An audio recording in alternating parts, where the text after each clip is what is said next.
Nongeye kubasuhuza mwese mu izina rya Yesu. Dukomeje dusoma Bibiliya. Uyu munsi turahera mu gitabo cya Yeremiya ibice 46. Reka dusome mu izina rya Yesu. Yeremiya ahanurira amahanga ibyago muri Egiputa. Ijambo ry'Uwiteka ryaje ku muhanuzi Yeremiya ryerekeye ku banyamahanga ibya Egiputa. Iby'ingabo za Farawo Neko umwami wa Egiputa zari ku ruzi Ufurate i Karikemeshi, izo Nebukadinezari umwami w'i Babuloni yanesheje mu mwaka wa 4 wa Yehoyakimu mwene Yosiya umwami w'Ubuyuda. Nimuringanize ingabo nto n'inini muteze urugamba. Nimutandike amafarashi muyajyeho mwebwe abagendera ku mafarashi, muteze urugamba mwambaye ingofero, mutyaruze amacumu mwambaye imyambaro y'ibyuma. Ese mbabonyemo iki? Bakutse umutima basubira inyuma, kandi intwari zabo ziraneshejwe, zirahunga ziriruka, ntizarinda kurora inyuma. Ibiteye ubwoba biri impande zose, niko Uwiteka avuga. Impayamaguru zo muri bo ze guhunga, n'intwari zabo ntizizacike ku icumu. Ikasikasi ku ruzi Ufurati niho basitariye baragwa. Uwo ninde wuzuye ameze nka Nili, amazi ye akiremamo ibigogo nk'iby'inzuzi. Egiputa haruzuye hameze nka Nili, amazi yayo yiremamo ibigogo nk'iby'inzuzi. Haravuga hati, nzahaguruka nkwire isi yose, nzarimbura umurwa n'abawutuyemo. Nimuzamuke mwa mafarashi mwe, namwe mwa magare mwe, nimuhorere n'intwari zisohoke. Abanyetiyopiya n'Abiputi bitwaza ingabo, n'Abirudi bitwaza imiheto bakayifora. Uyu munsi ni umunsi w'umwami Uwiteka Nyiringabo, umunsi wo guhora kugira ngo yihorere abanzi be, kandi inkota izarya ihaginywe n'amaraso yabo ishira inyota, kuko umwami Uwiteka Nyiringabo afite igitambo cyo gutamba mu gihugu cy'ikasikasi ku ruzi Ufurate.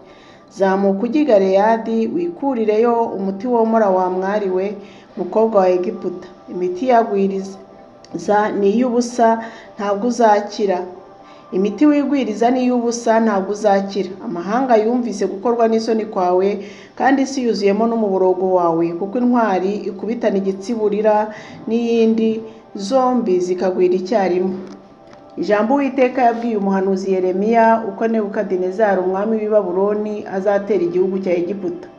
Mubimenyeshe muri Egiputa, mu byamamaza Imigidoli, mu byamamaza Inofu n'Itahapanesi, mutihagarara ushikamye kandi ube witeguye, kuko inkota imaze kurimbura abagukikije.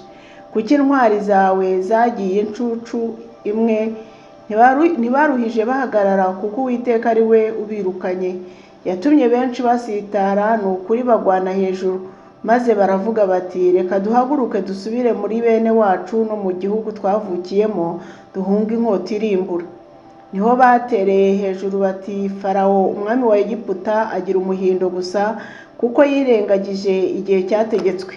Umwami izina rye ni Uwiteka Nyiringabo arirahira ati, ni ukuri nk'uko Tabora umeze mu misozi, kandi nk'uko Karumeli wo ku nyanja umeze, niko azaza. Yewe mukobwa utuye muri Egiputa we, kora impamba witegure, kuko ugiye kugenda uri umunyagano.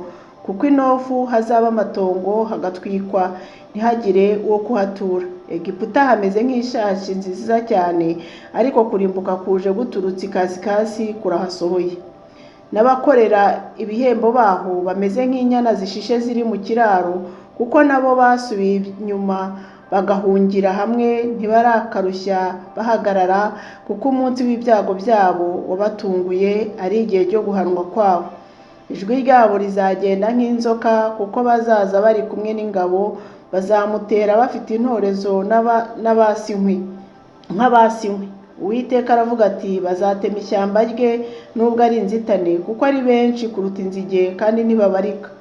Umukobwa wa Egiputa azamwara, azatangwa mu maboko y'umwami w'ikasikasi. Uwiteka Nyiringabo Imana ya Isiraheli iravuga iti, ngiye guhana Amoni wino na Farawo wa Egiputa n'ibigirwamana byaho n'abami babo, ndetse na Farawo n'abamwizigiye bose. Nzabatanga mu maboko y'abahiga ubugingo bwabo, no mu maboko ya Nebukadinezari umwami w'i Babuloni, no mu maboko y'abagaragu be, kandi hanyuma y'ibyo hazongera guturwa nko mu bihe bya kera, niko Uwiteka avuga. Ariko ntutinye weho Yakobo mugaragu wanjye, kandi ntukuke umutima Isiraheli we, kuko nzagukiza ngukuye kure n'urubyaro rwawe ndukure mu gihugu barimo ari imbohe. Yakobo nawe azagaruka b'amahoro kandi agubwe neza, ntawe uzamutera ubwoba. Ntutinye Yakobo we mugaragu wanjye, niko Uwiteka avuga, kuko ndi kumwe namwe, kandi nzatsembaho rwose amahanga yose nari narakwirukaniyemo. Ariko weho sinzagutsembaho rwose, nzaguhana uko bikwiriye, ariko ntabwo nzareka kuguhana. Yeremiya ibice 47. Ibyago by'Abafilisitiya n'ab'i Tiro. Ijambo ry'Uwiteka ryaje ku muhanuzi Yeremiya ryerekeye ku Bafilisitiya Farawo ataratsindigaza. Uku niko Uwiteka avuga ati: dore amazi menshi agwiriye ikasikasi arasuma nk'uruzi rwuzuye rufite umuvumba, azarengera hejuru y'igihugu no bikirimo byose n'umurwa n'abawutuyemo. Abagabo bazavuza induru n'abatuye mu gihugu bose baboroge. Imirindi y'inzara z'amafarashi ye akomeye n'ikiriri cy'amagare ye no guhinda kw'inziga zayo byose bitera ababyeyi guhunga ntibarushye bakebuka abana babo, kuko amaboko yabo arabiranye bitewe n'umunsi uje wo kurimbura Abafilisitiya bose no kurimbura umufasha wese wasigaye i Tiro n'i Sidoni, kuko Uwiteka azarimbura Abafilisitiya n'abasigaye mu kirwa cy'i Kafitori. Ibiharanjongo biteye i Gaza, Ashikeloni harazimye, n'ahasigaye ni ikibaya cyaho. Uziharata urugeze ryari, yewe wa nkota y'Uwiteka we? Uzaruhuka ryari? Isubize mu rwubati rwawe, ruhuka utuze. Ariko se waruhuka ute ko wategetswe n'Uwiteka? Ashikeloni n'ikibaya cy'inyanja niho yayiteje. Yeremiya ibice 48. Ibyago by'i Mowabu. Uko niko Uwiteka Nyiringabo, Imana ya Isiraheli ivuga iti: inebo hababonye ishyano, kuko hahinduwe amatongo. I Kiriyatayimu hakozwe n'isoni harahinduwe, Imisigabu hakozwe n'isoni harashenywe. Ishimwe ry'i Mowabu ntirikiriho. I Heshiboni bigiriye imigambi yo kuhagirira nabi bati: nimuze tuhatsembeho, he kuba ubwoko.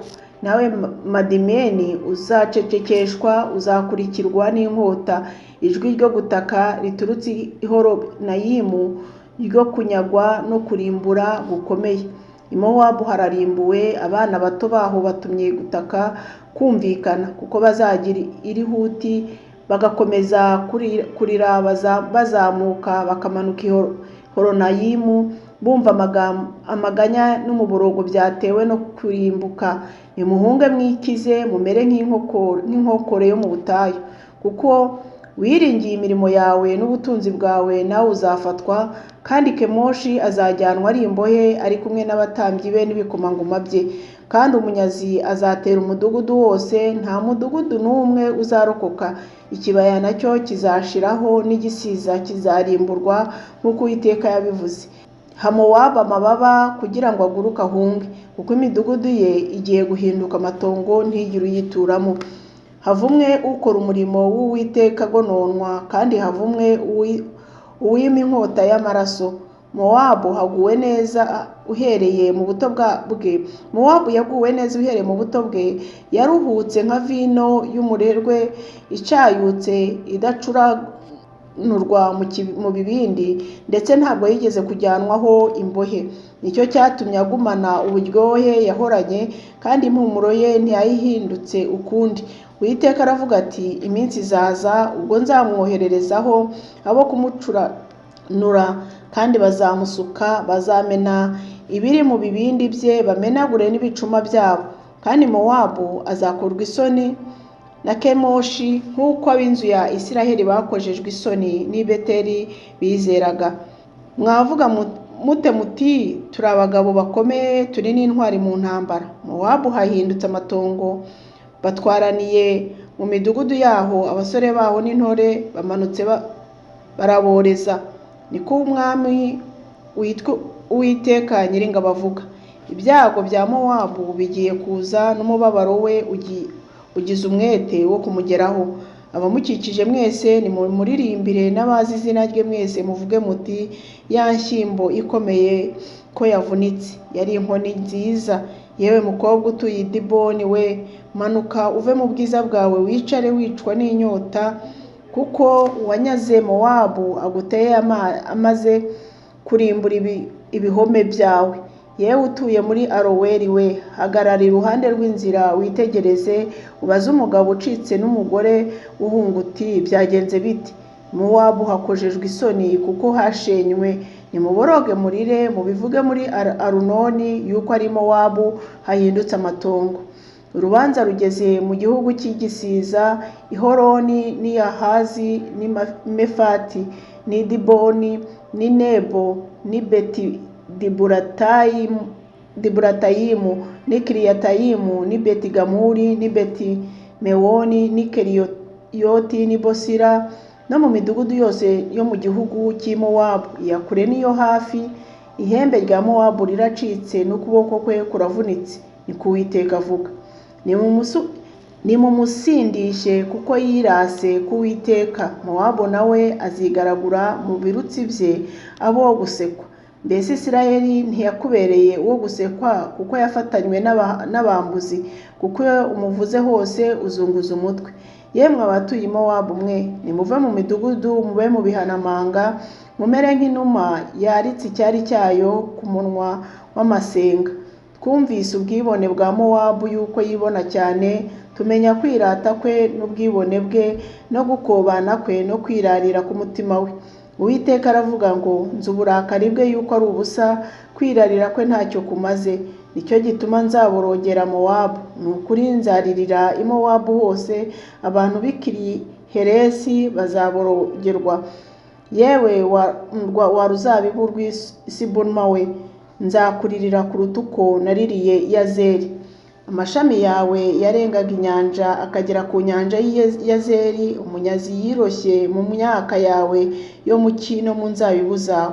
Kwishima n'umunezero byakuwe mu murima urimbuka no mu gihugu cy'i Mowabu. Natumye vino ibura mu mivure, ntawe uzenga asakuza, kandi naho basakuza ntiruzaba urusaku rw'impundu. Gutaka kw'i Heshiboni kwarumvikanye kugera muri Eleyale ndetse n'i Yahazi, uhereye i Sowari ukageza Horonayimu no muri Egulati-Shelishiya, kuko n'amazi y'Inimurimu nayo azakama. Maze kandi Mowabu utambirira mu ngoro nzahamuca, n'uwosereza ibigirwamana imibavu nawe nzatuma atahaba, ni ko Uwiteka avuga. Nicyo gituma umutima wanjye uririra Mowabu nk'umwirongi, kandi umutima wanjye uririra abantu b'i Kiriheresi nk'umwirongi. Nicyo gituma ubukungu yari yungutse bushizeho, umutwe wose uriho ibiharanjongo n'ubwanwa bwose bwogoshwe n'ibiganza byose biriho imikwaru, bagakenyera ibigunira mu rukenyerero. Hejuru y'amazu yose n'iyi Mowabu no mu nzira zaho hose hari imiborogo, kuko najanjaguye Mowabu nk'ikibumbano kigawe, ni ko Uwiteka avuga. Yemwe ko yavunitse, ko bataka, ko Mowabu yahinduye umuborogo akozwe n'isoni, niko Mowabu azaba urw'amenyo n'igiteye ubwoba mu baturanyi be bose. Uko niko Uwiteka avuga ati, dore azagaruka nk'igisiga, amababa ye ayaramburire kuri Mowabu. I Keriyoti harahinduwe n'ibihome biratunguwe, kandi uwo munsi umutima w'intwari z'i Mowabu uzamera nk'uw'umugore uri kunda, kandi Abamowabu bazarimburwa be k'ubwoko, kuko birase ku Uwiteka. Ibitera ubwoba n'urwobo n'imitego bikugezeho, wa muturage w'i Mowabu we, ni ko Uwiteka avuga. Uhunga ibitera ubwoba azagwa mu rwobo, n'uzamuka ngo ave mu rwobo azagwa mu mutego, kuko nzazanira Mowabu uwo mwaka wo guhanwa kwabo, ni ko Uwiteka avuga.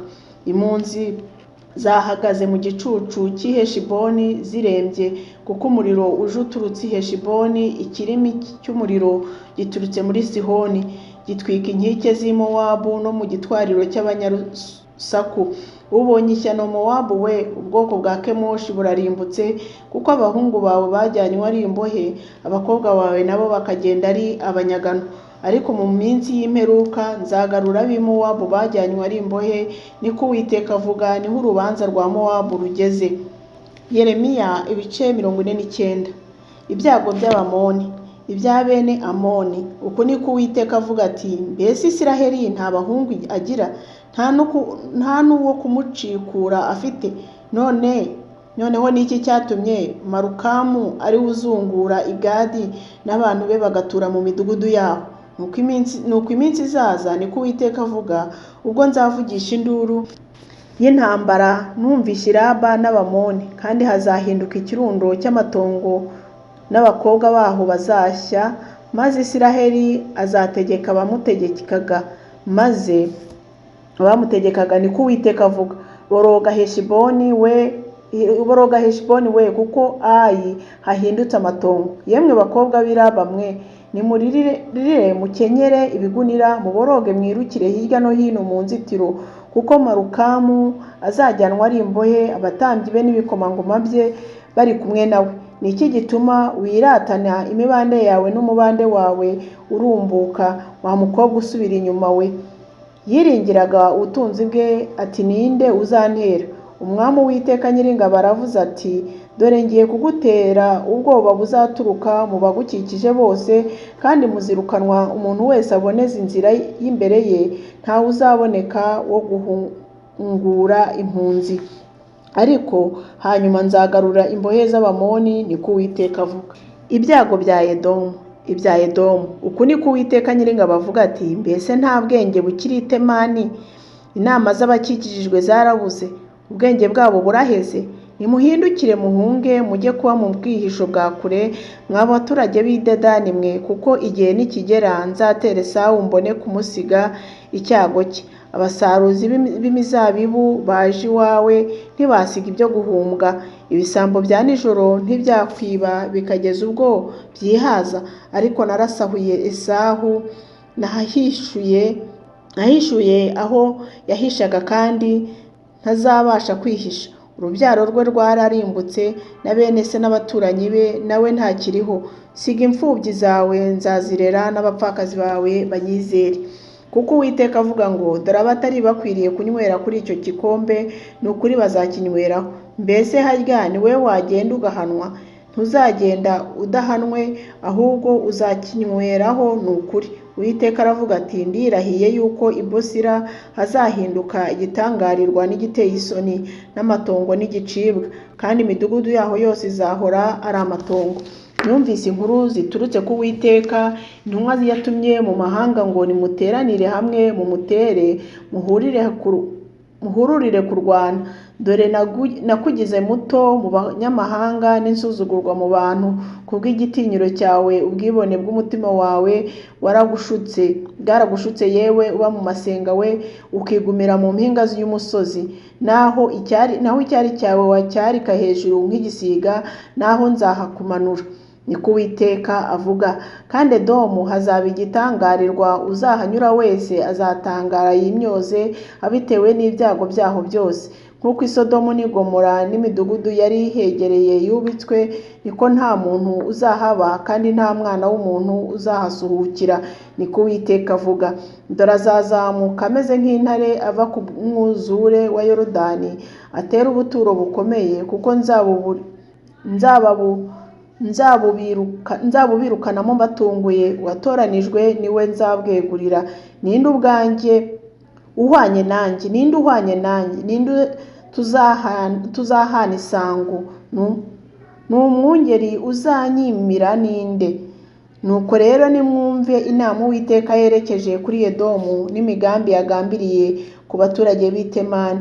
Ni ukuri bazabakurura babajyane kure, ndetse n'abato bo mu mukumbi. Ni ukuri ubuturo bwabo azabuhindurira amatongo hejuru yabo. Isi itigiswa n'urusaku rwo kugwa kwabo, barataka, urusaku rwabo rwumvikanye rugera no ku nyanja itukura. Umva, azazamuka agaruka nk'igisiga, abambira amababa kuri Bosira ahagwe hejuru. Kandi muri uwo munsi umutima w'intwari zo muri Edomu uzaba nk'umugore uri kunda. Ibyago by'i Damasiko. Iby'i Damasiko, i Hamati no muri Arupadi hakojejwe isoni, kuko bumvise inkuru mbi bakiheba mu nyanja hari agahinda ntibasha gutuza. I Damasiko hacitse intege, abaho bahindura imigongo barahunga, kandi barahinda umushyitsi. Gushoberwa n'umubabaro bihafashe nk'uko bifata umugore uri ku nda. Umurwa ushimwa wanezezaga ko waretswe, nicyo kizatuma abasore baho bagwa mu nzira zaho, n'ingabo zose zizacuba muri uwo munsi, niko Uwiteka Nyiringabo avuga. Kandi nzashumika inkike z'i Damasiko umuriro ukongore ingoro za Benihadadi. Ibyago by'i Kedari. Iby'i Kedari n'umwami waho n'ubwami bwa Hasori Nebukadinezari umwami w'i Babuloni yatsinze. Uku niko Uwiteka avuga ati: nimuhaguruke muzamuke mutere i Kedari, murimbure abana b'iburasirazuba. Bazanyaga amahema yabo n'imikumbi yabo, bazajyana inyegamo zabo n'ibintu byabo byose n'ingamiya zabo ho iminyago. Bazarangururira bababwire bati: ibiteye ubwoba biri impande zose. Nimuhunge mujye kure, mube mu bwihisho bwa kure, mwa baturage b'i Hasori mwe, niko Uwiteka avuga, kuko Nebukadinezari umwami w'i Babuloni yagiye inama iberekeyeho kandi yagambiriye kubatera. Nimuhaguruke muzamuke mutere ubwoko buguwe neza, butagira icyo bwikanga, butagira amarembo yugarirwa, habe n'ibihindizo bwituriye ukwabwo, niko Uwiteka avuga. Kandi ingamiya zabo zizajyanwa n'amatungo yabo atabarika azaba iminyago. Nanjye nzatatanyiriza mu birere byose abiyogoshesheje ingohe n'iz'umusatsi wabo, nzabateza ibyago bibaturutse impande zose, niko Uwiteka avuga. N'i Hasori hazaba ubuturo bw'imbwebwe, hazahora ari amatongo iteka, nta muntu uzahatura kandi nta mwana w'umuntu uzahasuhukira. Ibyago bya Elamu. Ijambo ry'Uwiteka ryaje ku muhanuzi Yeremiya ryerekeye kuri Elamu. Sedekiya umwami w'Ubuyuda atangiye kwima riti: uku niko Uwiteka Nyiringabo avuga ati: dore ngiye kuvuna imiheto y'Abanyelamu, arizo ntwaro zabakomezaga cyane. Nzateza Elamu imiyaga ine iturutse mu birere bine by'ijuru, kandi nzabatataniriza muri ibyo birere byose, ndetse nta shyanga ibicibwa bya Elamu bitazageramo. Nzatera aba Elamu kwihebera imbere y'abanzi babo n'imbere y'abahiga ubugingo bwabo, kandi nzabateza ibibi ndetse n'uburakari bwanjye bukaze, niko Uwiteka avuga. Nzabakurikiza inkota ngeze ubwo nzaba maze kubarimbura, kandi nzatereka intebe yanjye y'ubwami muri Elamu, nzaharimburira umwami wabo n'ibikomangoma, niko Uwiteka avuga. Ariko mu minsi y'imperuka nzagarura imbohe za Elamu, niko Uwiteka avuga. Imana ibaha umugisha. Rero tuzakomeza ejo dutangira ibice 50. Mugire umunsi mwiza.